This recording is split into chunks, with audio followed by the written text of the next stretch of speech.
والایمان والاسلام واحد، او ایمان او اسلام یو دی. خدا یو ګورئ مصداق کې دی، مفهوم کې نه. ځکه چې مفهوم کې دواړه یو وی نو دې ته مترادفین ویل کېده. دا خو مترادفین نه دي کنه.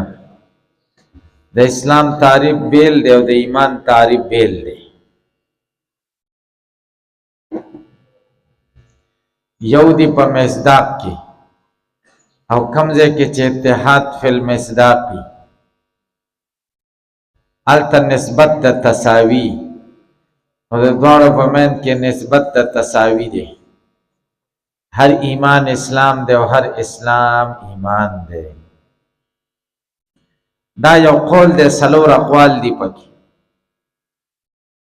لأن الاسلام ځکه اسلام هو الخضوع، عجزی ته وی او انقیاد غاړې ښودو ته، بمعنی قبول الاحکام، په معنا د دې سره چې قبلېدل د احکام او اذعان یقین کول پدې. وذلک حقیقت التصدیق، او دا حقیقت د تصدیق د علامه امر لکه مخکې چې تیر شو. ویؤیده، تایید کوي د دې قول چې ایمان او اسلام متساویین دي. دا قول د خدای. فاخرجنا من کان فیها من المؤمنین، لوط علیہ السلام د قوم بارک وی، پس منګه ویسته د دین هغه چې په دې کې مؤمنانو د کلی نه مغه ویسته د لوط علیہ السلام کور. فما وجدنا فیها غیر بیت من المسلمین، مونږ پیدا نه ک په دې کې یو کور نه علاوه د مسلمانانو نه. هم د لوط علیہ السلام کور ته مؤمنین هم وی او مسلمین هم ورته وی. معلومه شو چې دواړه یو دي کنه.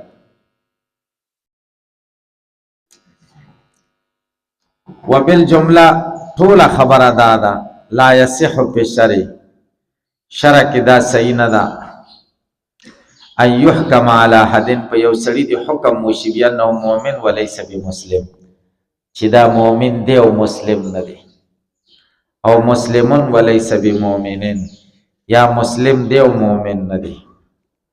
ولا نعني بوحدتها سوى ذلك، او منګه نقص کو په وحدت د دې دواړو سره ما سوا د دینه، نو دې ته متساویین وایي. ښه، کل ما صدق علیه المسلم یصدق علیه المؤمن، وکل ما صدق علیه المؤمن یصدق علیه المسلم. وظاهر کلام المشایخ، او ظاهر کلام د مشایخ خدا دی چې انهم ارادوا عدم تغایرهما، دوی اراده کړی د عدم تغایر. دواړه یو دی، معنا متغایرین نه دي، بمعنی انه لا ينفك احدهما عن الاخر، یو د بل نه جدا کیږي. لل اتحاد بحسب المفهوم، اتحاد بحسب المفهوم مراد نه دی، ځکه مفهومونه خود دواړو جدا دي. کما ذکر بالکفایه، کفایه کې راغلی دي من ان الايمان هو تصديق الله، د خدای تصدیق دی پیما اخبر من اوامره و نواهیه، هغه چې خبره ورکړې ده د اوامرو د دنه او د نواهیو د دنه. والاسلام هو الانقياد والخضوع لالوهیته، او اسلام غاړه خودل دی، عاجزی کول دی د خدای توب ته. وذا لا يتحقق، او دا انقیاد نه متحقق کیږي مگر په قبول د امر او نهی سره. فالایمان لا ينفك عن الاسلام حکما، ایمان د اسلام نه حکما نه جدا کیږي. فلا يتغايران، نو دواړه نه متغایر نه دي. ومن اثبت التغایر، چا چې تغایر ثابت کړی یقال له هغه ته به ویلی شي ما حکم من آمن ولم یسلم، دغه سړي حکم څه دی چې ایمان راوړی او اسلام نه راوړی، او اسلم ولم یؤمن، یا اسلام راوړی او ایمان نه راوړی، هغه ته مؤمن وایي که کافر. فإن اثبت لأحدهما حکما، کله یو د پاره حکم ثابت ک لیس بثابت للآخر، چې بل نه په بها خدا خو بهتره خبره ده. و الا کدا سی ونکړه فقط ظهران اخکار شو بطلان قوله، د قول بطلان اخکار شي چې قول باطل دی. پاین قیل کبیا سو کې اعتراضو کې چې دواړه یو نه دي، لکه د آیت نه معلومیږي. آیت قوله تعالی قالت الاعراب آمنا، باندې چان ویلې مونږ ایمان راوړې، خدای وی قل ورته ووایه لم تؤمنو تاسو ایمان نه دی راوړی ولکن قولو اسلمنا لیکن داسې وایي چې موږ غاړه ایښې ده. نو ګورئ د آمنا نه منع شو د اسلمنا اجازت ورته وشو. معلومه شو چې ایمان بیل شي د اسلام بیل شي. صریح دا آیت د خدای صریح دی په تحقق د اسلام کې بدون د ایمان. قلنا منگا جواب کو چه مراد داره چه کم اسلام معتبر پر شرع که ده لا یوجد بدون الایمان اغا ده ایمان نا بغیر نا موجودی کی وهو فی الآیت بمعنی الانقیاد ده ظاہر فایت که خو اسلام پر معنی ده ظاہری انقیاد ده من غیر انقیاد الباطن ده باطنی انقیاد نا بغیر پی منزلت تلپوز بکلمت الشهادتی پا منزلت ده چه سڑے تلپوز وکی ده شهادت پا کلمه من غیر تصدیق پی باب الایمانی او په باب د ایمان کې تصدیق نه کړي نه ته خو ظاهري مسلمان وای د الله خو مسلمان نه دی. پاین قیل کسو کې اعتراض وکړي چې حدیث د جبرئیل کې خو د ایمان بیل خودل شوی دی. ګورئ الاسلام ان تشهد ان لا اله الا الله وان محمد رسول تقوت وتصوم تحج المسر سبیل دلیل ده په دې باندې چې اسلام اعمال دي ل تصدیق قلبی نه دی. دې حدیث نه معلومه شو کنه. قلنا مراد دار چې ثمرات د اسلام او علامات ذالک دادي کما قال علیہ السلام لکه نبی علیہ السلام وی لقوم وفدوا علی یو وفد نبی علیہ السلام تراغل و تدرون تاسو پوهیږئ مل ایمان بالله وحده په خدای یو خدای باندې ایمان لرل سدي. فقالوا الله ورسول قال علیہ السلام شهادت الله الا اله الا محمد واقام الصلاه وصيام رمضان. دا ګورئ د ایمان د پاره دا خودلی دی د اسلام د پاره د اعمال خودلی بیا د ایمان د پاره خود وان تؤتوا من المغنم الخمس او چې تاسو د غنیمت نه پنځم حصہ ورکړئ. وکما قال علیہ السلام یا نبی علیہ السلام وی الایمان بضع و70 شعبہ ایمان صد پاس او یا حصی دی اعلیها قول لا اله الا الله غرفک لا اله الا الله د وادناها اماتۃ الاذان الطریق او ادنا اداره چې zarar د لارې نه لري کې. نو معلومه شوه چې ایمان کې هم اعمال شته کنه نو دواړه یو شی دي. و اذا وجد من العبد التصديق والاقرار چې کله بندنه تصدیق او اقرار موجود شو صح ان يقول انا مؤمن حقا صحیح ده چې دسی ووایي چې زه مؤمن حقا لتحقق الايمان یعنی ځکه ایمان خو دنه متحقق شه چې چا زړه کې تصدیق په خدای راشي او په خلی اقرار وکړي نو بیا دا ویلی شي چې انا مؤمن حقا زه په حقه مؤمن یم. انشاءالله به نه وایي دا د احنافو مذهب دی او شوافیو ته منسوبه ده چې هغوی وایي چې انا مؤمن انشاءالله به وایي ولې ځکه مستقبل کې خو پته نه لګي چې ستا ایمان به څنګه وي یي به که به نه وي انشاءالله به وایي. او احناف وایي نه تصدیق ستا ایمان نوم د یقین دی تا کې خو یقین شته که نه او انشاءالله کې دایم د شک د پاره راځي او شک منافی دی د تصدیق سره انشاءالله به نه وایي. پوه شوې پخوا دا اختلاف اوس نشته. پخوا به شوافیو ته شاکین ویلې او حنافو ته به غیر شاکین ویلې. داسې به پوه شئ دا اختلافات به پخوا بعضې خدای ختم کړي دي خو اختلافات به ډېر ښه اختلافات و. چا په منځ کې به چې اختلاف په د هغوی په منځ کې به ډېره مینه وه محبت به و ورورولي به وه. اختلاف نه به دشمني نه جوړول. اختلاف خو ډېر ښه شی دی. تاسې به پوه شئ د استادانو د شاګردانو اختلاف یې ډېره مزه کوي که نه. د استاد یوه رایه او د شاګرد بله رایه دا خو ډېر خوند کوي. اختلاف خو ډېر د خوند شی دی خو هله چې اختلاف وي جنګ جګړه دشمني نه وي بغض نه وي کنځلې نه وي دا شیونه پکې نه وي نو اختلاف خو ډېر بهترین شی دی. نو هغوی به اختلاف کوه خو د اختلاف تر حده پورې و جنګ جګړه او کنځلو له به نه وتو. تاسې به پوه شئ د یو د بل د رایې احترام او عزت به یې کوو. داسې اختلاف ډېر خوند کوي. اول په ما کې او بیا په تاسو ټولو کې اوس دا دی که ستا د رایې څوک خلاف شو یا زما د رایې نو موږ د دشمن په نظر ګورو هغه سره بیا میلاویږو او نه ورسره چاته کینو چې موږ سره کیني. تاسې به پوه شئ ان تر دې پورې چې چا ډوډۍ دعوت کړی وه پلانکې پکې دی بس زه نه درځم. د قسم په خدای چې همداسې ده داسې ده که نه ده نو دا اختلاف شو که دشمني شوه اختلاف امتی رحمتن، رسول الله صلی الله علیه وسلم فرمایي زما د امت اختلاف رحمت دی. ډېر فائدہ علماء اختلاف کې ډېر فائدې دي، ډېر خبرې سړي تخکار شي، ډېر مسلې موږ له نه دي معلومې، اختلاف سره راوځي.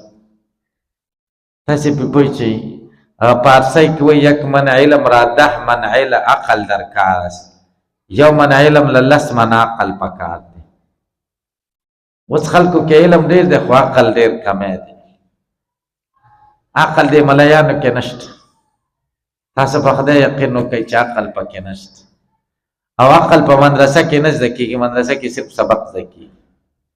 عقل په خپله سړی زده کوي، یا په کور کې زده کوي د مور او پلار نه، یا د خپلې معاشرې نه سړی عقل زده کوي. تاسې پرې پوه شئ د اکثره زموږ مدرسو کې بس دا طالبان هم داسې چې کور کې هم نه زده کړی او مدرسه کې خو عقل ښایي نه، ځکه مولیان په خپله بې عقل دي. تاسو په خدای یقین وکړئ زه اول ځان یادومه، اول ځان یادومه. ګورئ دې مولیانو کې عقل بالکل نشته. دا مولیان به طالبانو په مخ کې به د پلان کې داسې ویل تبصرې به په مولیانو کوي چې تبصرې دې پکې وکړي، خپله رایه دې پکې ښکاره کړه، خو طالب دې هم زړور کړه که نه. تبصرې سله په اختلافاتو کې تاسې زمونږ بدبختي ده یوه، پخوا زمونږ وخت کې ډېره ښه طالبي وه. تاسو ډېر بدنصیبه وخت کې یئ، نه خوشبخته یئ خو ډېر بدنصیبه وخت کې یئ، خوش نصیبه یئ تاسې، خو یئ په بدنصیبه وخت کې.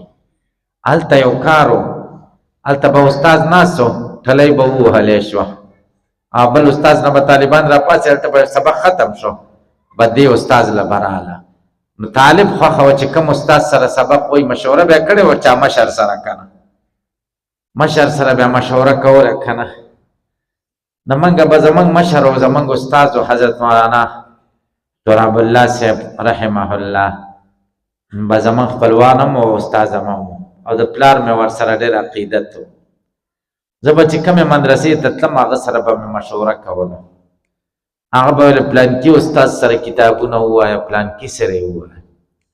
په کوم استاد سره به چې عقیدت و د هغه نه به شاګردانو سبق وویل.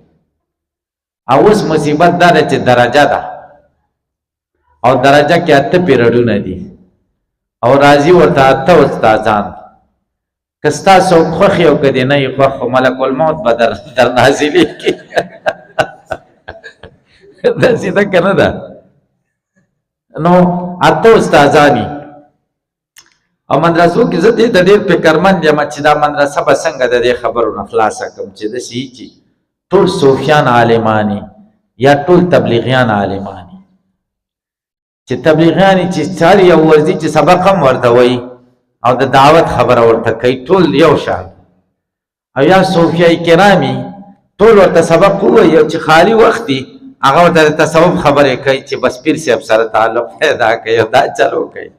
نو ټولو خبره به صحیح یوه به نو طالب باندې به اثر نه کوي. دلته موږ کې مصیبت دا ده چې 8 استادان دي، یو ورشي په سیاست تبصره وکړي، هغه پکې یو سوچي، بل ورشي هغه په بل څه تبصره وکړي، هغه پکې بل سوچي، هغه بل ورشي د هغه بل سوچي، 8 سوچي طالب له ورخوښه کي او ذهن خو بسیط دی که نه. په یوه ورځ کې دا 4 خبرې 8 خبرې برداشت کولی شي. نو طالب دماغ بس نوټل شي، نوټل پېژنئ ګاډه چې غیر نه وځي، بس طالب نوټل شي نو چې به کومه ورغې برخه تربیت ګډوډ ده. دا ستاسو ملامتي نه ده، ګورئ دا د استادانو ملامتي ده. زموږ مدرسه نه یادوم، ټولې مدرسې داسې دي. تاسې پرې پوه شئ. ډېر فکرمند یم دې خبرې ته مې ډېر سوچ دی چې دا به څنګه کېږي، چې خو قدیمه طریقه رایجه کړو که نه، چې بس مخکې زړه نقشه به یې کېدلې پلانکي مولوي صاحب سره دا کتابونه دي پلانکي. خو طالبانو کې مصیبت دا بیا به هم هغوی درجې له ور برابروي، بیا به یې درجې له ور برابروي. تاسې پرې پوه شئ. نو انشاءالله چې تاسې دعاګانې کوئ چې تبلیغیان عالمان مدرسه کې، نو مدرسه به ټول به اهل الله وي، ټول طلبه به ټول د الله والا جوړ شي، ټولو سره به د دعوت سوچي، د دعوت سوچ به وي، د بل اصلاح سوچ به وي ورسره، او یا به ټول صوفیای ټول سره به د مراقبه او د ذکر اذکار سوچي.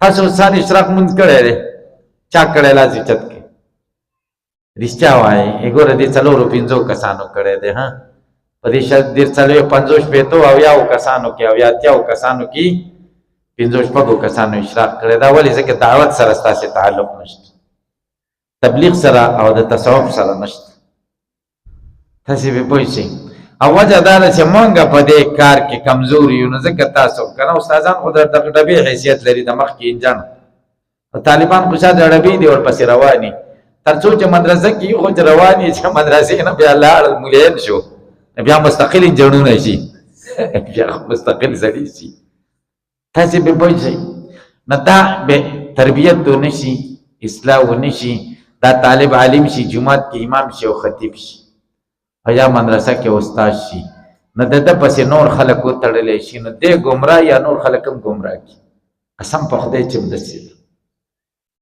تاسې په خدای یقین وکړئ او به د دې څیزونو نه به صرف یو شي موږ او تاسو خلاصېږو چې دعاګانې به کوو دعاګانې به کوو چې خدایه موږ ته سمه لاره وښایي قسم دی بله هېڅ چاره نشته د دعا نه بغیر بله هېڅ لاره موږ سره نشته دعاګانې به کوو خدای ته به جاړو چې خدایه موږ ته یو سمه لاره برابره کړي چې موږ په سمه لار برابر شو تاسې پرې پوه شئ نو ګورئ څه خبره مې کوله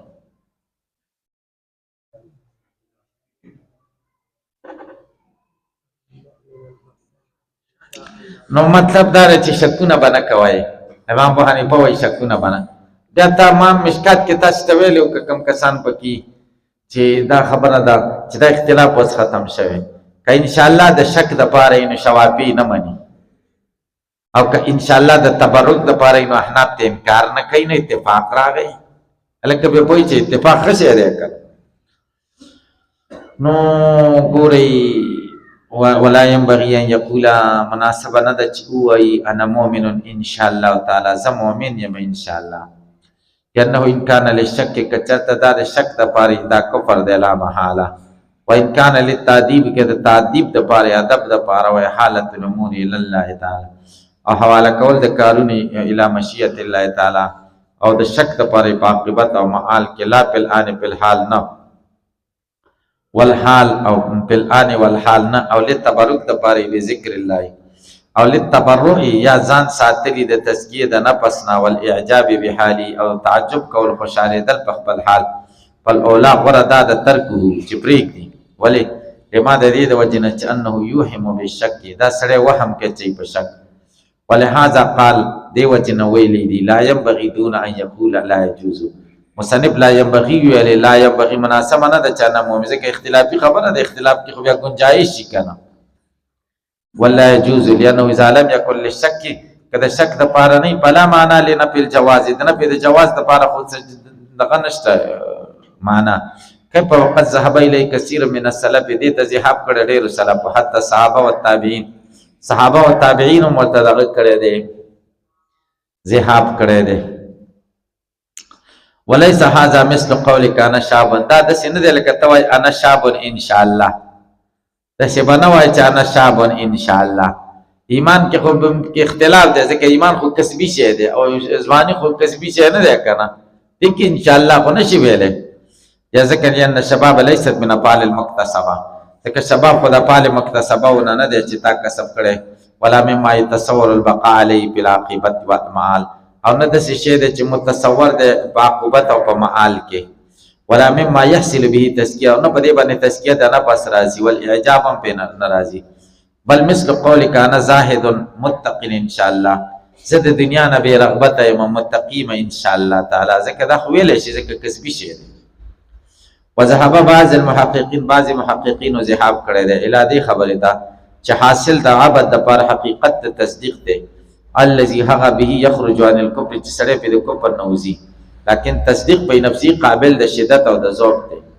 او حصول د تصدیق کامل چې منجي دی چې اشاره دی ته کېږي په دې قول اولئک هم المؤمنین حقا لهم درجات دې دپاره درجې دی د رب و مغفرت دی و رزق کریم انما هو فی مشیت الله تعالی دا خو د خدای په مشیت کې دي بس بکو